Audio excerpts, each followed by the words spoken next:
Give me more. Bitter, very good. Our bitter buds and our sweet buds are the front of our tongue. It's to protect us from any toxins and poisons, and also to tell us when things are edible. As human beings, it is a protective mechanism to have those buds up first. So we get that bitter tip first. Now, keep going, and what are you tasting now? Wow, raisins. Are you guys getting that melty smoothness as the warmth of your mouth melts the cocoa butter? Anybody getting a little bit of that smoothness on their tongue? Okay. Fat suspends flavor on the tongue. That's why croissants taste so much better than rice cakes. It holds flavor in our mouths more. Okay? And then you said raisins. What else are you getting? Now that that has warmed up in your mouth, what else are you getting? Pleasure. Okay? The theobromine in chocolate goes very, very quickly to our brains and says, woot woot. Anything else? Any other flavors? She said raisin. Is there any other fruit flavor in your mouth? Say it louder. Currant. Very good. A little coffee. Excellent, excellent. Anything else? Anybody getting a hint of a berry? It's in the finish. Premium chocolate is quite complex. We use this for this exercise because less premium chocolate doesn't have that complexity. Yes, a hand. It's not a Milky Way. She wants her money back. Lady's poisoning us. Okay. Anybody getting a hint of citrus now? A little bit. This chocolate is renowned for having hints of raspberry and blackberry. This is the Amano chocolate. And it has a hint of citrus to it, too. See how long you taste it. As we keep going forward, see if 5 minutes from now you're still having anything revealed to you in your mouth, okay? It's not the purpose of the exercise is not to convert anyone to dark chocolate over milk chocolate. It's just simply that there's so much complexity to it. Sometimes we forget to truly taste. And to taste in the context of, is it worthy of you? Is it worthy of you? Exactly. Can we pass around those clipboards also? Hello? Can we pass around the clipboards also? Okay. So, we have such limited time. The book has 10 truths, which each chapter is a conversation I learned to have with my body to help me connect permanently and think like a thin person. But we only have time for a couple. Actually, we're going to do 3 today. So you need all 10. But because we don't have that kind of time, I want to give you a gift. It is a radio interview that went national. I did it some time ago, and it goes into great detail about these connections, and it gives you a lot more information. I'd like to give this to you free, so that at your leisure, this is an archived radio show, so at your leisure, whenever you want, you can go and listen to it and do it as often as you want. So if you'd like to receive that gift, there are clipboards coming around. Please give your email address and your name so that I can send you the link to that radio interview. And if you don't want it, that's fine. You don't have to put your name down. In addition, I'm going to also include in that email the 5 tips that I give coaching clients the moment I start working with them that help them immediately start to connect with their bodies better. So I want to give both of those things to you. It generally is worth hundreds of dollars. I'm just going to give that to you because I would like you to have it without having to spend any money. Thank you. So some of you are going to finish out the day and go home and say, oh, we had fun. It was a great day off. And nothing will change. It might happen. And some of you are going to say, man, I really want to listen to that radio interview. I want to read all those 10 truths, and I want to really enact some change. And that this is connecting to me right now. And if that's what you want, I am going to be, after the conference is over, I'm going to be out in the hall, and BYU Bookstore, which always sells the book, will be out there, and you can get a signed copy. And today they offered to do a discount for your conference, just for you. And if you'd like a signed copy, I'd be honored to do that. Some of you, if you have a little voice in the back of your head that says it's really time for you to take action, are welcome to put a little star by your name when those clipboards come around. And that tells me that you would like me to contact you. without any cost, I would like to give you a consult. It's about 45 minutes. We talk about what is particular to you. What are your roadblocks? What are your challenges? And we create strategies for ways to help you. If you'd like me to call you, put a star by your name. Heads up, I have about 200 stars that I'm still working through because I like to spend enough time to be of value. So if you'd like to go to the top of the list, on the back of your card that you filled out, your top 5 best and worst, is my contact information with my direct line. And you call me and it puts you at the top of the list. Okay. And there's my contact information, and you have that on your card. Okay. All right. How are we doing on time? What time is it? Perfect. Okay, we have a great time. Another tool I want to give you is how to accelerate your metabolism.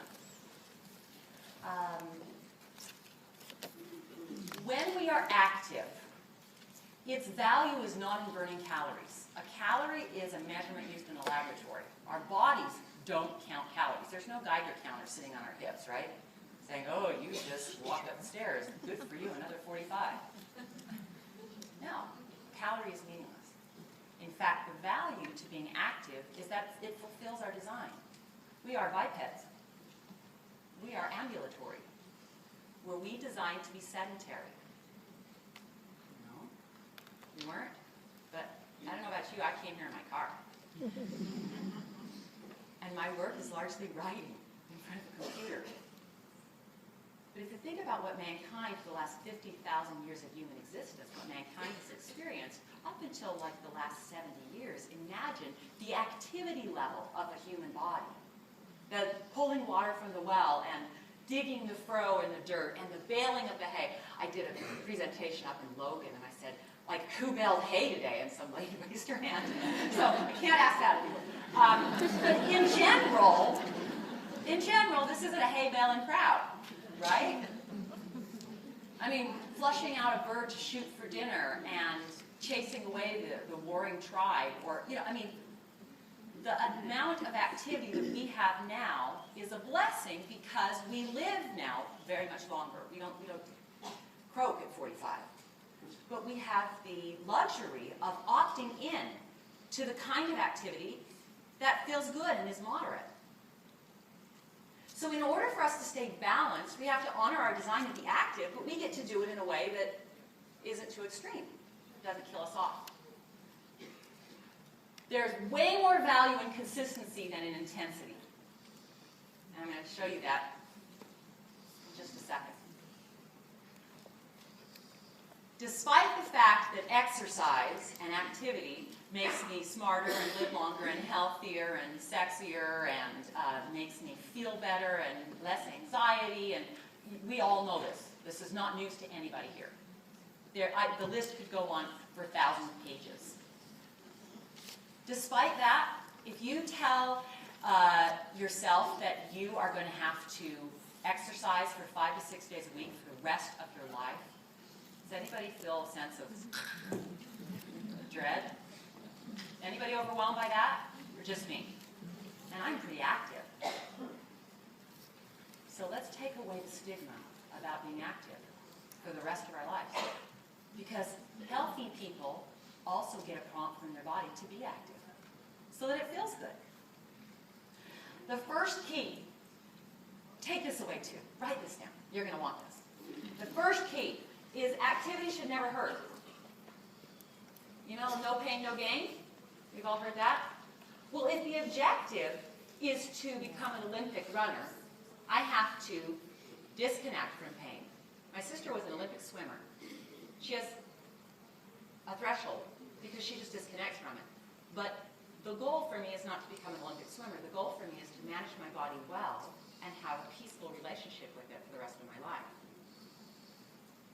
So it's very important that I honor the design and hear the message of my body.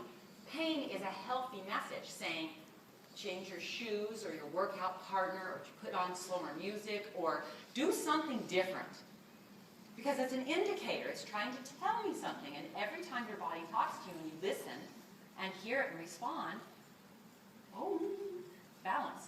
It helps us It also reinforces that our bodies will continue to talk to us. So it should never hurt. Number 2, should be moderate. Now, moderate does not mean wussy. Okay?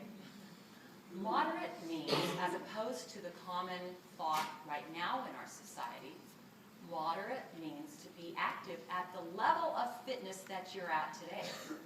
Not what you could do when you were 19. Not what the guy on the P90X video is doing. Not what the lady in the kickboxing class is doing. But what your level of activity is.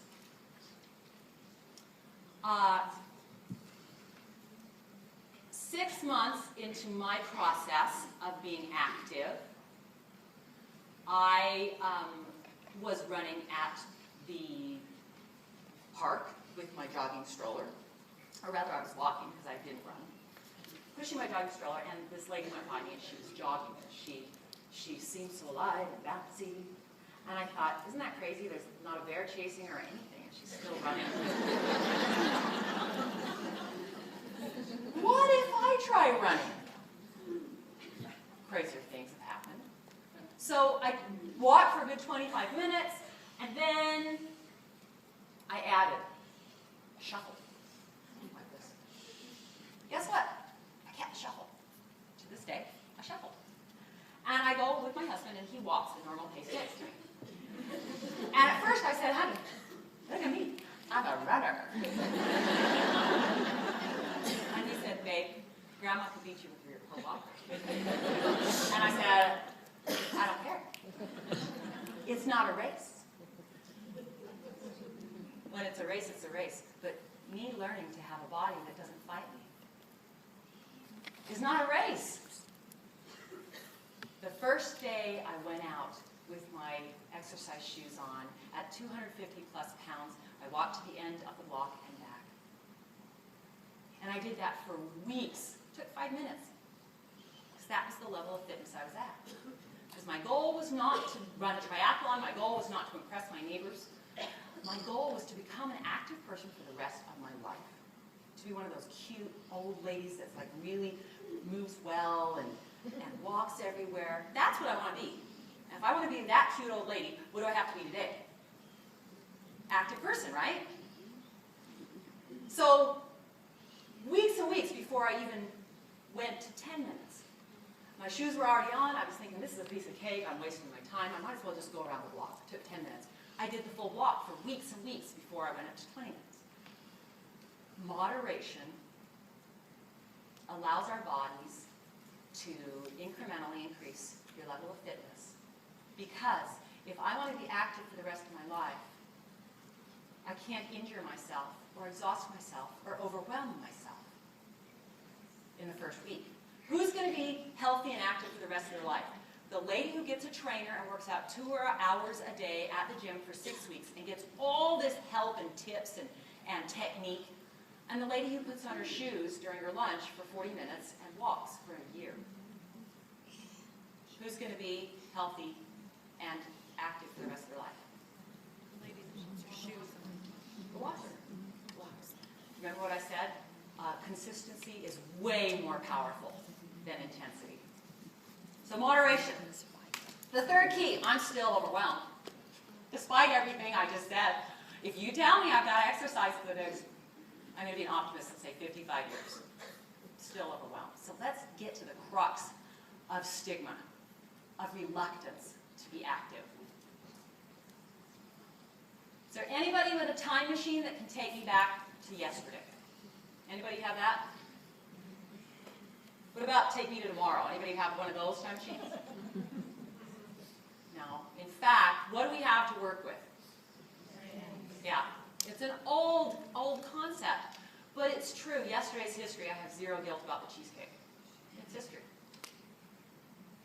What the great producers of the world, the people who have changed the world, understood is that in order to do remarkably hard things, or big things, or important things, all we have to take care of is today's work. We don't have to do tomorrow's work. I don't have to worry about exercising for the rest of my life. I have to ask myself, can I be active at the level of fitness that I'm at today? Can I ask ask my body what's missing today? And ask myself what sounds good and tune into it? Can you do that? In the next 24 hours, can you ask yourself what's missing and tune in? Can you give your body a chance to tell you that it's satisfied? Just today. Can you be active in the next 24 hours at the level of fitness that you are today? If it's 5 minutes, it's 5 minutes. If it's from a chair, it's from a chair. My 96-year-old grandmother just sit and be fit from her wheelchair every morning. I don't even think the TV's on because she's blind, so she really doesn't know for sure if it's on or not. We just turn on anything. She does it. Can you do that? Okay.